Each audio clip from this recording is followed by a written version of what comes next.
This is the Bringing Business to Retail podcast with today's super bubbly guest, Rachel Miller from Moolah Marketer. Welcome to the Bringing Business to Retail podcast on SelenaKnight.com. Stay ahead of the competition by opening your doors to business experts so you can learn, grow, and be inspired. Passionate about bringing business strategies to independent retailers, please welcome your host, Selena Knight. Hey there, and welcome to today's episode of the Bringing Business to Retail podcast. Now, we have done something a little bit different this episode. If you are listening, here's a tip.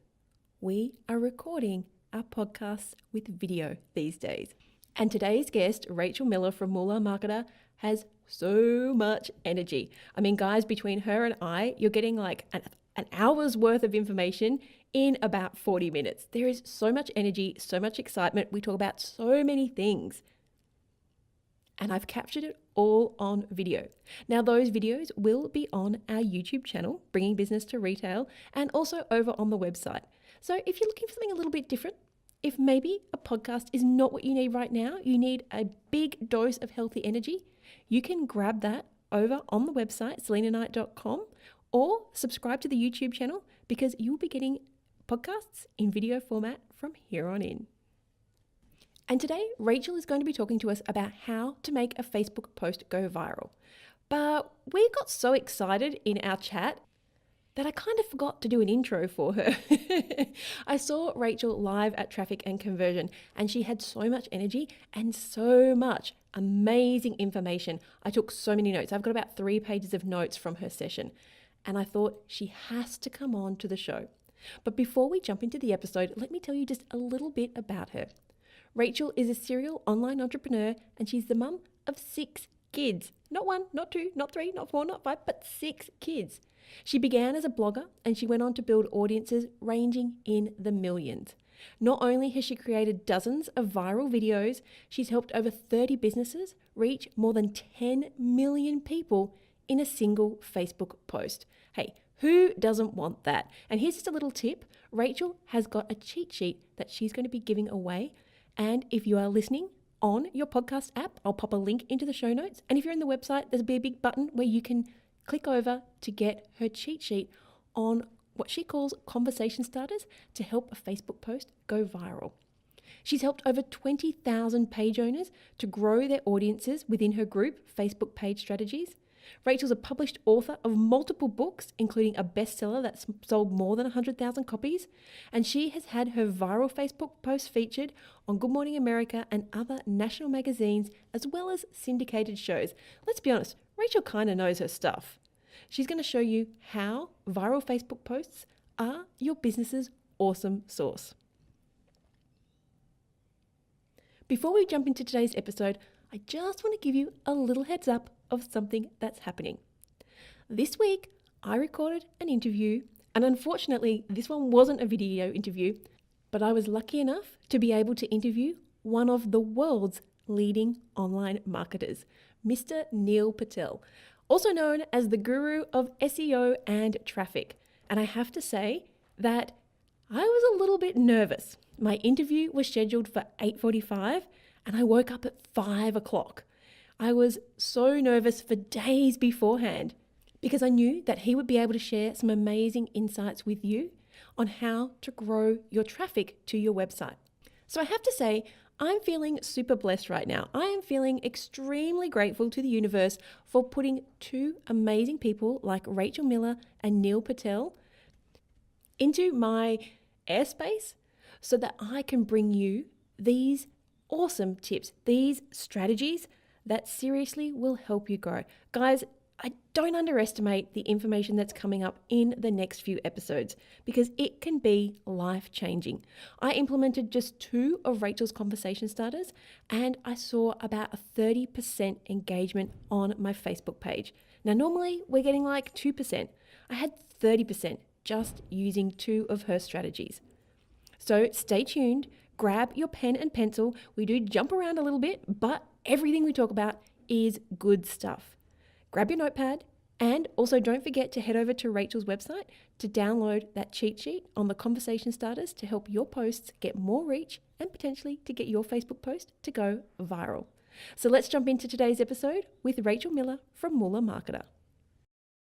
Hey there, and welcome to this week's episode of the Bringing Business to Retail podcast.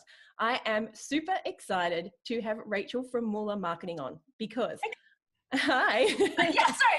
Hi. I saw Rachel at the Traffic and Conversion Conference, which I completely loved on, and you heard about it for about the next, I don't know, what are we, 6 months later, and you're still hearing about it. It's definitely worth the effort to go. It was a really good one. It was great.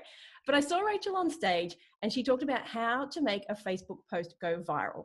Now, just last week or the week before, when we're recording this, I had a Facebook post go viral in a group, and for all intents and purposes, it potentially should never have done so. But I want to get Rachel to give us those inside secrets, the inside scoop on how you can make this happen. So welcome to the show, Rachel. Oh, Selena, thank you so much for having me on. And tell me about your post.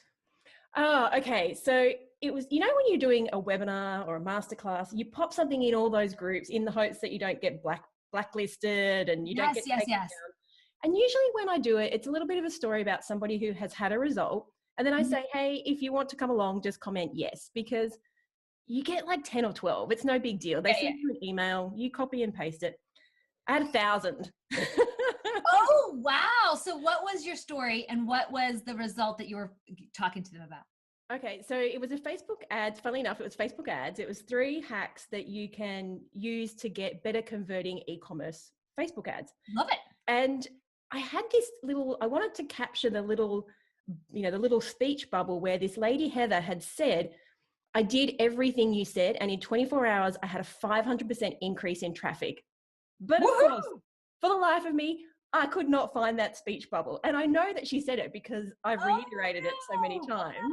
Yeah. But what I could find was she came to another webinar and she had said, it's true, I implemented everything you said and I had some sales, and now I don't run any Facebook ads unless I follow what you say. And so I kind of mentioned in the text, 3 examples of people who had success. So there was Heather, and then there were 2 other people who had done quite well. And then I had her little speech bubble, and I was just like, hey, it's a masterclass. It's free. If you want to come along, PM me your email address. Well, awesome. How exciting. Saturday, literally 7 hours of Saturday of me copying and pasting and replying. Most of Sunday and half of Monday, I spent copying and pasting email addresses in and responding to these people. So wonderful. I think it may have gone a little bit viral. I think it kind of, and I would love it. Maybe I actually should have sent it to you beforehand, but I would love to get your opinion. I think it went viral because people started posting their email addresses in the post. And so I was replying back saying, thank you, because I had to keep track of all these people. Thank you. I've uploaded you. You should be getting an email. And I just literally cut and paste it over and over again. So I think the fact that it was getting, because I was commenting and then other people were commenting, it was just kept boosting itself back up. And whenever you have a back and forth conversation, we've talked about that at Traffic Conversion. When you have one conversation and another person responds to it, that back and forth, Facebook absolutely loves it and gives it more juice, more fuel in the algorithm for your future. There you go. Yes. It's always worth responding, even if it's just like, hey, thanks. Great. Yes, always good to respond. Now, I would not, what you did was copied the same answer. If you do that very often, you can be put into Facebook jail. So you have to have a different response each time. And I would suggest that your responses be longer than 3 words, because if it's under 3 words, Facebook could see it as clickbait or a bot. So you want to, don't look like a bot. The bots say, oh, awesome. Say something longer, make it different each time you say it. And now that you've said that, I think I actually had 3 that I had it in like a text document. I think I had 3 because at the beginning I was writing really lovely. Even doing say 2 in a row could get you in trouble. So just be aware of that. If you do get where you've done a few and then you have to put a CAPTCHA code in, stop posting for the day. So just that's one of the, okay. So that's a sign. If you've done it too much, you'll get you need to put a CAPTCHA code up. And then if you continue, you're going to be put into like a little timeout. So Facebook like puts you in a, let's not have you post or a comment in a group or something for like 24 hours. That's the first time. It can go up to 10 and 30 days if you keep doing it. Okay. Perfect piece of information. Thank you. Cool. The group's admin, and the worst part was, when you're in these groups and you see this and you're like, it's kind of not against the rules, but it is a little bit spammy. Yeah. So I was trying, my husband's like taking screenshots for me. So we didn't pull down. Yes.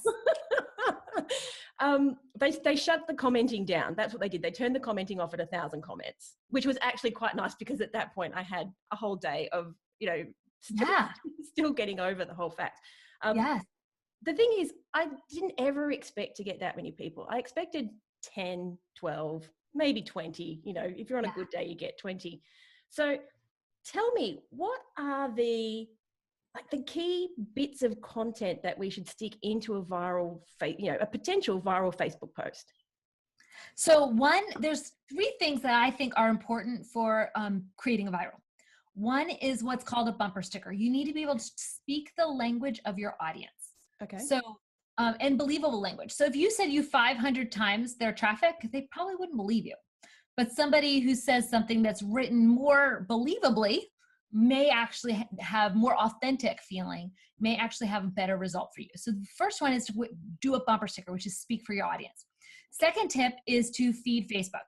And so that's what you did when you commented back on every person. That's playing Facebook's game. Facebook right now loves engagements, loves connections, wants to have meaningful connections. They see that as long texts between 2 people. So when you responded, you increased the algorithm's chances of putting you into the feed.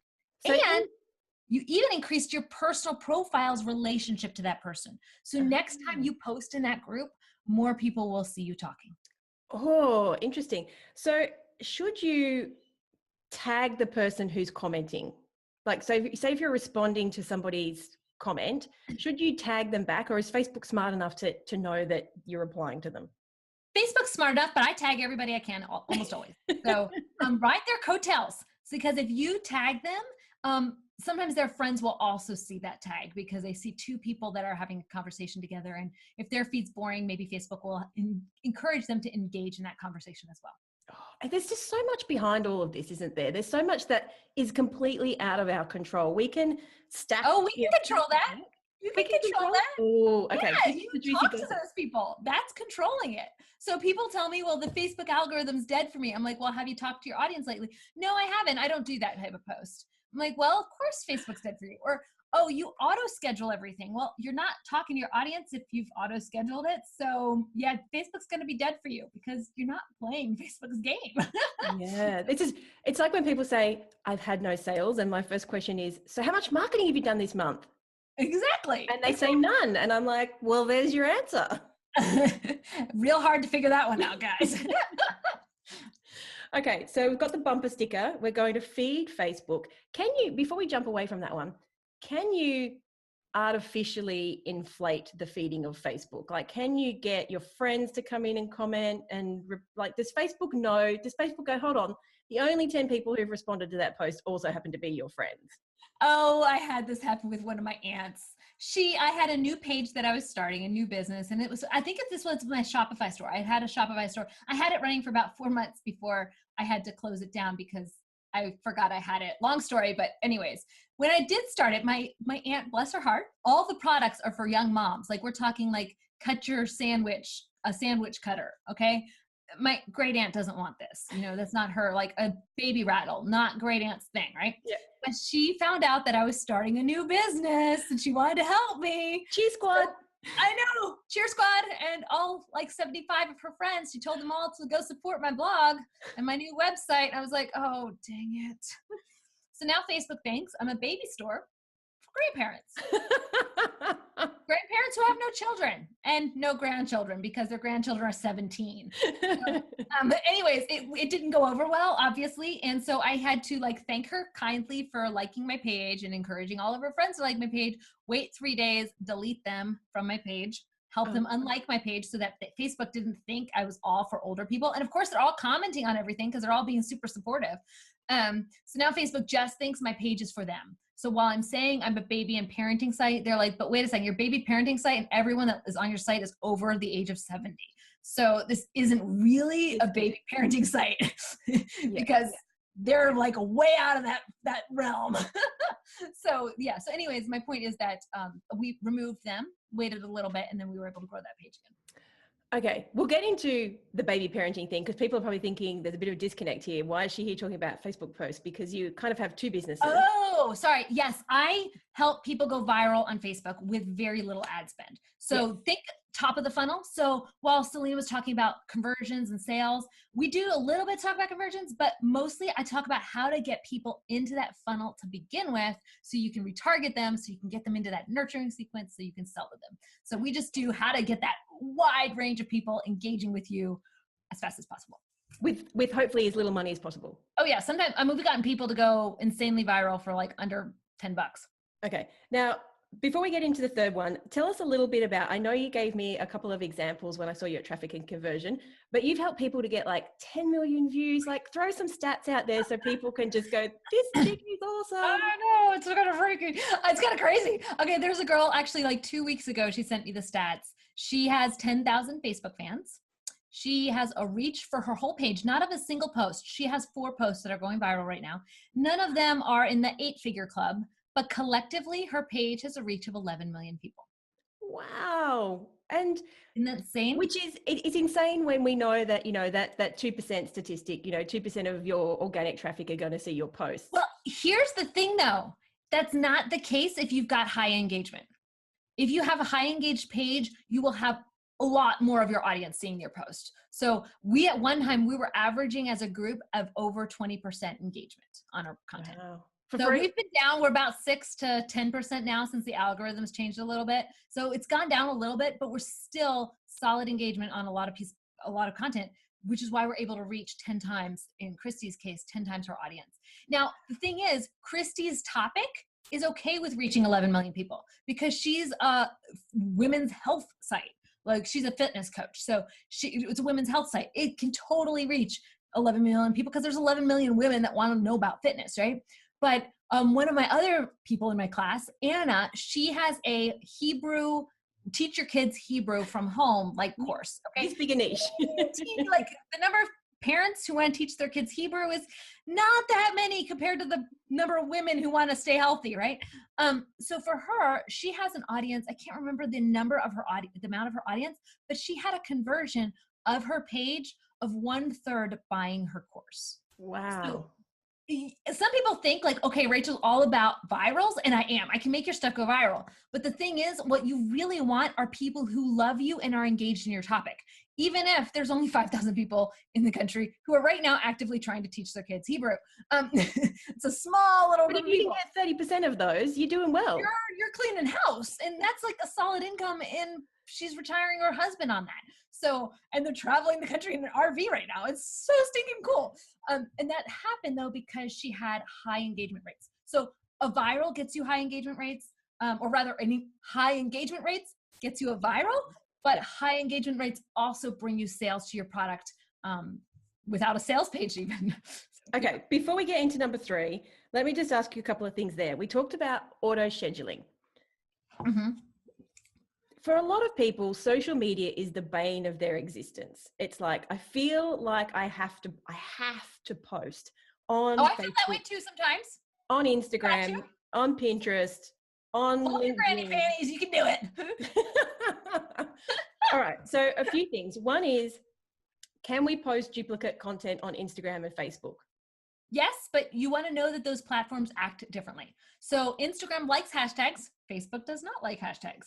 Instagram likes posts that, they don't like you to have links in your posts. Like they don't even let you a lot of times. So Facebook, you're totally cool with links. Yeah. So you want to treat the platforms separately because the mediums are different.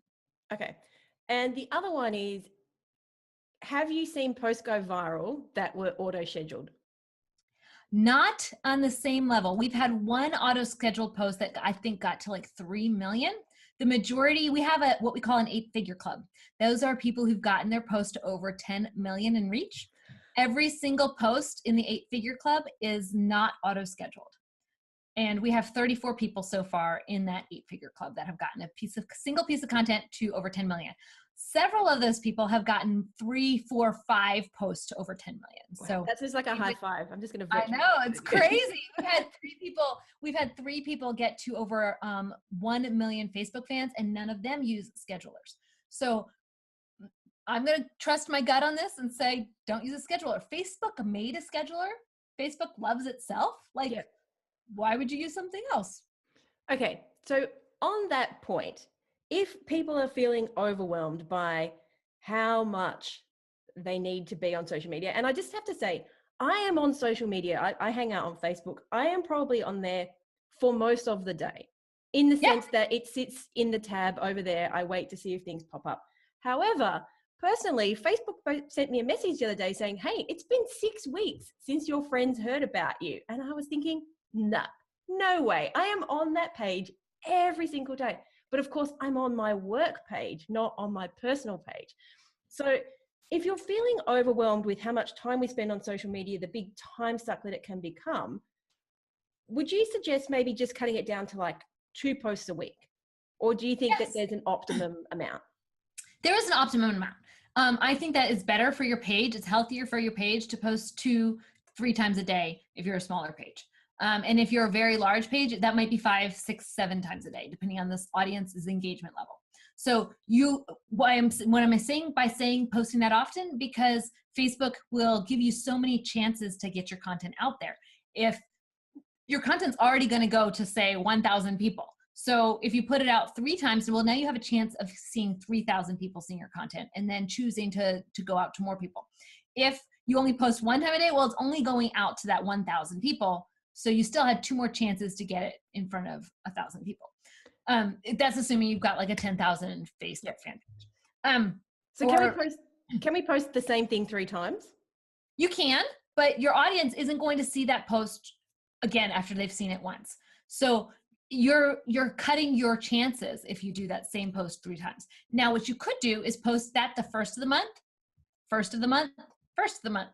So you've got that post, you schedule it 3 times at one sitting. So you sit down, you schedule 3 times, but it's not all the same day. And then the next post you put out, so next time you schedule that post 3 times. So now you've got content that you've banked. So you're filling out your schedule. It's repeated content, but you're not annoying your audience because they're not seeing it the same time right after itself. Right. If you're a big page, you can do it back to back. So a page that has 500,000 fans, well, they've got a lot of chances to get that 1,000, the initial views. So they can put that post out back to back and it's not going to hurt them. But if you're a small page, it will hurt you. Okay.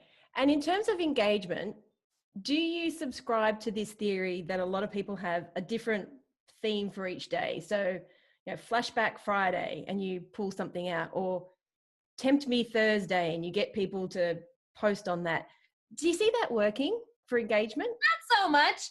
What I've seen, sometimes those work in groups, but even in groups, those are starting to die down. What I have seen is that talking to your audience always wins. So asking your audience questions, I call them conversation starters. Those help. I think I'm going to give you I don't know if you've got the list that you're going to give out for free at the end of this, but we've got like 25 of them. So it's nearly a month worth of asking your people a question every single day. That every niche can use. You just copy, paste them into your Facebook feed. Now you've got 1 post a day that's getting your audience to talk to you. The cool thing is once they've talked to you, Facebook's like, oh, this person likes you. They're close affinity to you. They just had a conversation with you. We're going to show them the next time you post. So it's a win for you to get your content into their feeds. So yes, talking to your audience is what fuels the boat, fuels the ship. Yeah. Seems kind of simple, right? It is simple. It really is. Earlier you said, like, what's your superpower? I'm like, my superpower is just talking to people. That's not anyone. If you love people, you like talking to people, or even if you're decent at talking to people, you could totally do what I have done in building viral pages and viral audiences. Okay. I know we still have to come back to number 3 and we're going to do that, but I still have more questions because I know everybody else here has got questions, and the chances of being able to talk with you, they can go and head over to your group and we'll give them the link to that later, and they can come and join your club. We'll give them the link to that later. But I downloaded your conversation starters the other day. They're great. Thank you. But sometimes I just think, my life is so freaking boring. Okay. This is why I struggle with Instagram stories. It's like I sit at a computer, I talk to people, I sit behind my desk, I talk to people on Skype, I feed the dog, I walk the dog, I go to yoga. There's nothing here that anybody really wants to see. My issue is that I have to put on lipstick and makeup and like look all pretty. And sometimes my kids are running in the house with no clothes on because they got out of the pool and they're fighting about their swimsuits. I've got younger children, so this is kind of a thing they do. Yeah, so everyone has an uninteresting life. Everyone has a messy life. Everyone has a chaotic life. Everyone, I guess my biggest thing is to get over yourself, because I bet the people don't care and don't notice. And if they do, well, like right now, I actually have toilet paper on my ceiling fan. If you guys can see it, I'm not sure, because my kids toilet papered my office because they thought that was so funny. Well, that's a great chance for me to say, hey guys, this is the fun part of being a work-at-home mom. So I decided to work in my husband's office today because I couldn't deal with like the same work environment. I don't know if anybody else is like this. So I come downstairs to and yeah, so that's what makes life fun though. So of course I Instagram storied that, because why not? There's toilet paper hanging from my here's ceiling. the thing, it's interesting to me, like it's making me laugh. And then, but yeah, like you said, I think I just need to get over myself. And yeah, well, I have to too, okay? Because like right before this, I was like, oh crap, I'm gonna go live. I better go put lipstick on. It's the lipstick. The lipstick. I know. Like, the lipstick is really gonna make the talk, guys. I mean, come on. It's not, but whatever. It's something like you have to do, or you think, my hair doesn't look right today, or whatever it is. There's something that we all have in the back of our heads, like this nagging voice that's telling us we're not good enough for this content. And it's not about whether we are good enough or not. It's about whether our content will help our audience. So if we stop thinking about ourselves and whether or not we like it, and instead think, will this make a change in their lives? If it does, then we kind of have an obligation to love on them and serve them and make a difference in their lives. And that difference could be making them smile because they saw a funny cat picture. I just was about to say that. Changing someone's life does not have to mean, you serve them a miracle. Sometimes it's as simple as making me laugh when I'm having a really crap day. Exactly. And sometimes that cute meme does that. And you can capture those people who thought that cute meme was hilarious, and you know something about them now that you can retarget them with that next stage in your funnel. How do you differentiate? So my husband, smart guy, director of a company, manager of APAC, loves watching dog videos. Like seriously, he will lay in bed showing me these videos while I'm trying to read a book. I'm like, that's great, love. And then you hear the mine loves like World War II recolored pictures. I totally don't get that one either. The dog videos I get, he's always got an animal videos. And I always sit there and think, how do you bring that in? How do you put a dog video into a retail store, or even just into your feed or into my feed? How do we actually make that relate? Or do we just not? Do we just go, here's something funny to watch? Well, it could be something funny to watch, but you could also use a dog video to attract other people if you're in a wide niche. For example, one of my students grew his Facebook page to 50,000. I think it was like 8 or 9 weeks that it grew it to 50,000. Just, wow. That's not normal. Most of my students do not grow that quickly. I cannot tell you his page name because he's in the finance industry, and they're very secretive about their content because I guess there's a lot of regulations about what they can and cannot do for whatever reasons. Anyways, what he did is he's giving debt and finance investment advice, right? He's having a dog do that because everyone needs money advice.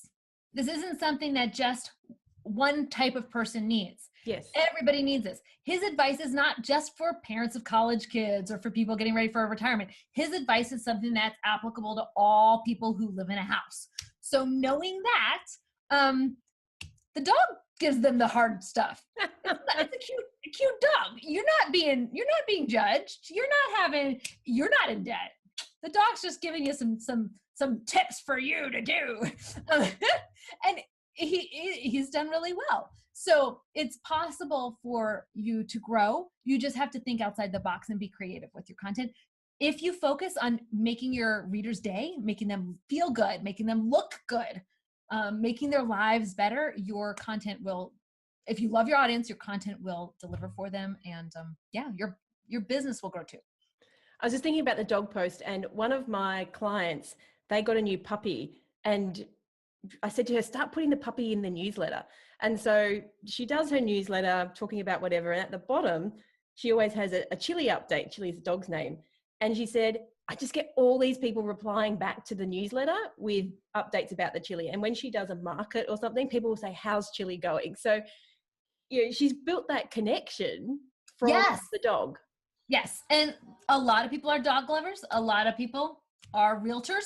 So might as well attract realtor people with dogs. It might be babies. It might be whatever it is. You have something in your life that you can relate to your audience with. If you're in a big niche. Now, let's say you're in a tiny niche. One of my students, Greg, is in a town of 7,000 and he wants to be their number one realtor. It's a small town. There's not another town nearby. It's just that small town. Does that make sense? He has a maximum client number of 7,000. Yeah. He's pretty much tapped out. Okay. He's now I think he's up to 22,000 in his group for his neighborhood. Wow. So that's like his entire county. It's not that bad. Okay. It's not that bad. But anyways, my point is that he's in a really small area. He's not going to want to niche down with dogs in addition to his area because he's already got a small niche. So I only suggest niching down like that, where you add a dog, you add a baby, you add something else if you're in a very big niche and you're trying to get a subset of those people to connect with you. Right. Okay. All right. Whew. Now, right back at the beginning, we talked about how to make a Facebook post go viral. Yes. Okay. We said bumper sticker, feed Facebook. And then the next one is to target the people who are most active. Which is kind of what we were just talking about. Yeah, you got to find just that one person who's just gung-ho crazy about that topic. So I'm writing a speech thing for another product right now, and I do speaking events at different things. And so I remember, do you remember that guy in it was like a Woodstock one, and the one guy starts dancing like a fool, and there's all these people in the crowd watching the dancing fool. And then as you're watching the dancing fool, all these other people start getting up out of their seats and they start dancing with this guy. But I'm telling you, he probably danced by himself for a good solid 60 seconds. And it wasn't normal calm dancing. This guy was going all out, all by himself in front of hundreds and thousands of people. And everyone's just watching. And little by little, one person got up and took action. So if he was closer to that one person, and he was able to connect with that one person who's I'm totally cool with dancing in public like a fool. I'll totally join you. Once you were able to attract that one most active person, he brought his 3 friends. Well, now it's 5 people dancing up there looking like fools. Now somebody else who's unrelated thinks, I can go do that too. So you're a leader. You want to make an impact. You want to cause a mob to flash dance, right? But you can't do it by yourself. You need that next person who's the most active and the most connected in your audience. So if I'm a cat person, I want to find where the most cat passionate, obsessive people are. And I want to attract just those people when I'm beginning out. I don't want to attract everybody. I just want to attract those people who are gung-ho, bonko crazy about that product. So how do we do that in the sense that here's something that I have discovered, and please tell me if it's just me or not, that some of the most engaged and active people will never buy your stuff. That may be. But they will tell everybody about you. On the other people. Yes. So the crazy cat ladies, they do buy mag. Okay, guys, I said crazy cat ladies. I should back up. I actually have several audiences. I built a preschool page to 2.2 million. I built a DIY homepage to, I think it's almost at 600,000. I built a cat page to 150, 190. I built a crock pot page to almost 200K. I think it's 3,000 shy of 200. So I've built I've had 2 Shopify stores. I've had a makeup one that was a disaster since I don't wear makeup. So that was really hard to connect. Hi, this eyeshadow is better because I don't know, it's eyeshadow. I've never tried it actually. I think maybe I did once. My daughter played with it. Does Crazy Cat Lady have merch? Yes, it has. We've been on merch with that one. Anyways, with Crazy Cat Lady, I was able to sell Crazy Cat products to those cat people.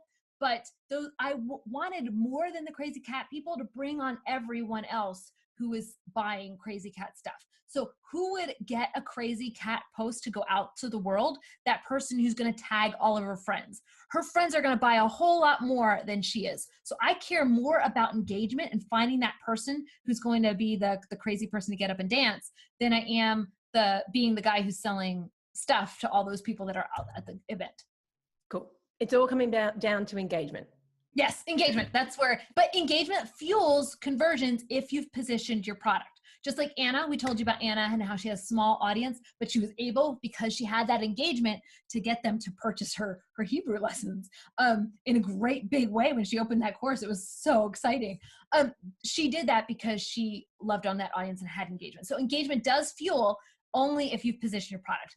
We had another realtor who struggled in positioning her product. So she struggled in be like realtors when they finally leave that, they finally pick the house and she pulls up the wine bottle. Well, it was a meme, not her holding the wine bottle, but it's not positioning her as a leader and a champion of realtors. So she got a lot of realtors to like her page, but she didn't position herself as teaching real estate. Does that make sense? It does, because that was actually the next question I was going to ask you is, where do those memes and reposts come into your marketing strategy when you're talking about Facebook? You use them as your top line funnel to get people to engage on your content. When they like it, you get to invite them to your page. Now they're a fan, they've got a closer affinity to you. If you can have them comment on the meme, well, now you can retarget them through Messenger. Anyone who's messaged your page, commented, you can retarget page engagement, you can retarget Messenger. So you can capture that audience and engage with them again. So you know something about your audience if they've engaged with it. So example would be the realtor with the lockbox, the one who's like, blankety blank, the lockbox, they changed the code.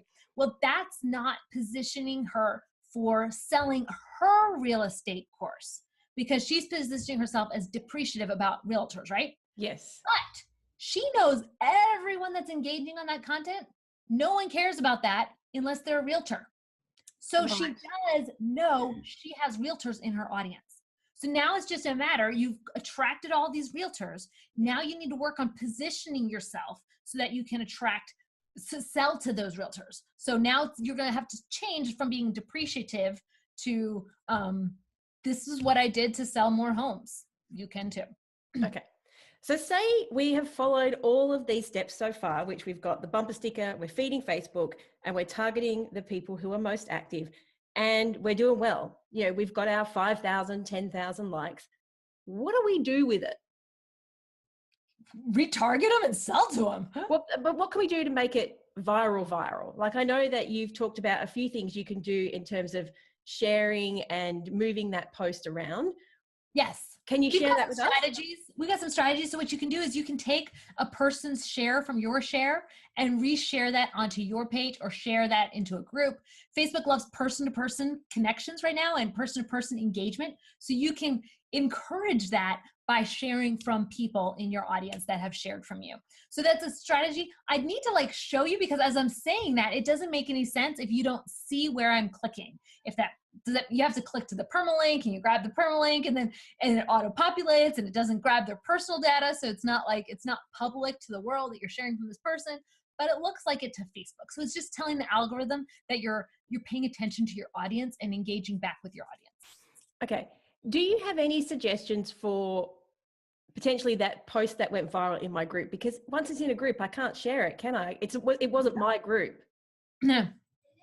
What you could have done is had it go viral from your page and then shared it into the group, because then you can retarget from the page engagement. So that's one thing you can do. Another thing, you can do that with videos. Videos is fun to capture other people's audiences, other people's groups with videos. Another thing you can do is, because you have those email addresses, you can now make a lookalike audience based on those email addresses. You've got 1,000 of them. Yeah. That's insane. 1,000 email addresses. You can now retarget that group through those email addresses. So you can put them into a custom audience on Facebook and say a lookalike of everyone who's interested in this group is similar to this email list. And Facebook's going to look at that email list and say, wait a second, they're all in this group. and then similar to that group, and then also liking something related to those people that are in there. So do they all like a certain type of software or a certain type of program, or do they tend, that way you've narrowed it down a little bit so that Facebook knows I really want the people that are in this group, not like if they all have a related aunt or something. No, that's really interesting, because I was sitting there thinking, how can I maximize this? And I did think about the uploading a custom audience, but then you just made me think about that, was sharing that post for it to go viral. Maybe next time I'm going to post something like that in a group, and everybody else here is too. Potentially I write that post on my page and just share that post into the group. As long as the group doesn't mind. Yes. So some groups can see that as threatening to them. So yeah. Which is fair enough. And that, to be honest, it was very borderline. It was a bit of a case study kind of thing. It was just a comment, yes. And I figured the comment, yes, like send me a PM if you would like to do this, was like, it was keeping it off the board, but it got so big that everyone was just sticking their email address in. Well, check with the groups, because I know in my group you'd have gotten booted out for that one in my group, but that's because we're marketers and we don't let PMs and we don't let you put emails and collect the emails, because I know what you're going to do with them. So it depends on what group you're in. Check with your groups. I know a lot of companies use groups. One of my students, he's a farmer, and he does farming videos, and he could put those into groups all day long because they don't care if he retargets them. They just like his farming videos. So it depends on what your niche is as to how far you can push that envelope. Okay. You've shared so much, and I'm worried that we're going to make people's brains explode. I hope not. We have a lot of fun. Yeah, I love talking to you, Selena. Thank you. Thank you. I guess the last thing for me to think about is, if something goes viral on Facebook, can we then expect it or take it and use it on other platforms? So if something goes viral on Facebook, because that's where you specialize, is there a good chance if I take that same thing and put it on Instagram, the same thing's going to happen? Or I take the same thing and put it on LinkedIn, the same thing's going to happen? I have seen a overlap in my personal brand. Okay, I'm calling it a personal brand. It's actually the Moolah Marketer one. It's not with my name on it yet. It doesn't have my face on it yet. Eventually it will. So I'm like already mentally there. I suggest not to start as a personal brand, because it's easier to attract people without your name and face and all over it. So, but I'm mentally thinking of it as my personal brand. That one, the content on there does just as well on LinkedIn. So I can share between LinkedIn and Facebook and have same reach. If I share something from Instagram to LinkedIn, it doesn't seem to do quite as well. If I share from Facebook and Pinterest, sometimes I can make my Facebook posts stay viral longer, so they have a longer shelf life if I've pinned them from Pinterest. But Pinterest likes things to be really pretty. Instagram likes things to be a little prettier. Facebook wants something that's authentic. So the content that's really pretty, it doesn't do as well on Facebook, because they don't feel threatened by it. Like, this is my space to be the real me, and I don't want that. When I'm planning for the perfect party, well, I want my plans to be perfect and pretty. So I go to Pinterest for the perfect and pretty. So people use the platforms differently. And are there exceptions to that? Of course. Okay, so someone's gonna say, well, I made it. I'm sure there are exceptions, and some content does well overlapping. But as a general rule, I find that Pinterest and Instagram like pretty stuff. Facebook likes authentic. The stuff that's personal brand that does well on Facebook also does well on LinkedIn. Okay, that's interesting, because I was thinking Pinterest is like the aspirational, isn't it? And Instagram is the same. It's like the curated version, the show reel. Whereas Facebook, the perfect me, not the real me. The Facebook to me is a little bit more raw and gritty. And I have to say, when I do videos, like I often will do videos for if I'm doing a masterclass, and I do them while I'm walking the dog. So I'm literally in my gym gear, which is not sexy. It's functional rather, function over form, whatever it is. My hat does not match the color of my shirt. And that's totally fine, of course. And they do so much better. And I'm thinking, people actually this is a sponsored feed. This is a sponsored post. Why are you watching a strange picture of a woman walking the dog? Love it. I love it. But they definitely seem to work. So I think one of the big takeaways I just got from that was knowing not the outcome, but knowing why people use those individual platforms. And that's what you were saying earlier about sharing the content, is maybe share your Instagram and Pinterest together, and your Facebook and your LinkedIn. And I actually share Instagram and Pinterest separately as well too, because they want a snapshot on Instagram, And on Pinterest, they want like more of like it's just a different type of picture that does well. So yes, we actually, just a full disclosure, I actually have an audience of over 200,000 on Pinterest as well. Wow. I worked out the other day, I have more people seeing my Pinterest posts, and we literally automate the pins of our podcast than I do who come to my website. Oh my word, that's so cool. I know. I just discovered it. We're going to do something about it. So yeah, well, actually that's pretty normal though, because I think we have a reach of over 10 million on Pinterest, and my website, I think we're almost at 1.5 million. So, wow. So yeah, obviously I have a whole lot more reach on Pinterest than I do the actual traffic. And yet by the same token, people will spend thousands of dollars making the perfect website, but not thousands of dollars optimizing some Pinterest pins. Well, it's interesting because my homepage is broken, because who goes to the homepage? No one. So of my 80-20 of things to be focusing on right now, the fact that the font's all funky on my homepage is really low on my list of things to work on. I have to ask you the question, given you've got how many businesses? 4 altogether? Yeah, I've got several businesses, yes. Yep. How much time or how many people in your team, how much time do you spend on social media, and do you do it all yourself? Way too long. I'm on social like way too long. Let's not cover that one. Yes, I'm being lectured by my team to outsource more of those tasks to my team. I just don't do very well with it. Okay, I have multiple businesses, and some of my businesses are completely automated. And by automated, I don't mean that no one's working on them, but that my team is like completely handling it to the point where, okay, if I like start messing with something, they kind of get huffy. Rachel, this is my thing. You did it this way. That's not the way we do it. So yeah, they've got ownership of it, and like I own it, but they've got ownership in the sense they run it. You can stay out. Like, you know what I mean? So it was like me in merchandising in my store. It got to the point where they'd say, please don't. Yeah, they do a really good job, and they are good at what they do. So I love them for it, and they are an amazing team, and they work well together. And so I've kind of stepped out of that, and I kind of have more of a watching role now in those. Still bring in income, still work, still everything. I can, if I need to pitch something to that audience, I can.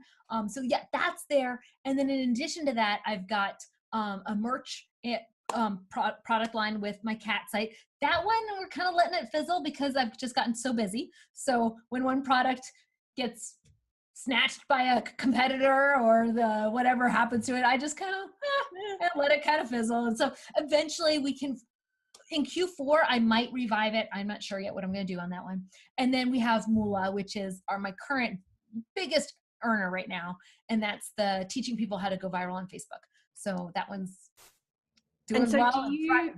Do you spend most of your time on the Moolah page, or do you have your team looking after that? Is that your little baby at the moment? No, actually, I'm in groups. My page is very active, and we have lots of Messenger on it. And I do have 2 staff that help me with Messenger on my page. And then I have 4 staff that help me run my groups. So, but my groups are very active. We're helping other people grow their pages. So it's been a lot of fun to see that happen. We've got 25,000 small businesses that we're helping in one audience. And then in our other audiences, we've got 2,300 students. We've got 2,600 students, but in time, 300 of them like, yeah, this group is really active. Like, I want my feedback. Like, we're leaving for just a little bit. We'll be back later. Taking the time out. I know, I don't blame them a bit. No, you know what I mean? It just, they love each other, and I love that. So yes, but all those groups do take a lot of my time. Okay. If you could just do one thing all day, what would it be? Oh, I don't know. I don't do one thing well. I'm one of those people who does I'm like a ADD, like not little ADD. I probably got like a full-fledged case of it. Not probably. They diagnosed me, and it was like so much fun. Anyways, I remember the guy going, "Oh my word!" Anyways, I can't do one thing. I have to do 7 things at one time. So it's not unusual for me to be listening to a song that I like, listening to a podcast, and typing emails at the same time. Wow. Does that get tiring? Huh? Does that get tiring? No, my brain has to do more than one thing at a time. I can't just do one thing. Like, that's just not who I am. Okay. So, but this is not the normalized. And I don't even do the same thing for a week. Like this week, I might be really excited about one thing, and then next week it's a completely, my poor team. So yeah, it's fun.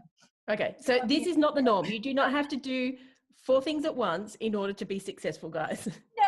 No. I think you could probably be a lot more successful if you were more like zeroed in. It's just I know how my personality works, and I've given up fighting it. So yeah. And well, it's working. Including the toilet paper on the fan. Yeah, well, that was my kids. They had a lot of fun with that one. All right, I could talk to you for ages, but we've been on here now for like 40 minutes, and I know that if I start the next thing, it'll be another 40 minutes. So I'm going to stop there, as much as everybody who's listening is thinking, you need to get this lady back on because I've got 4,000 questions. Thank you, guys.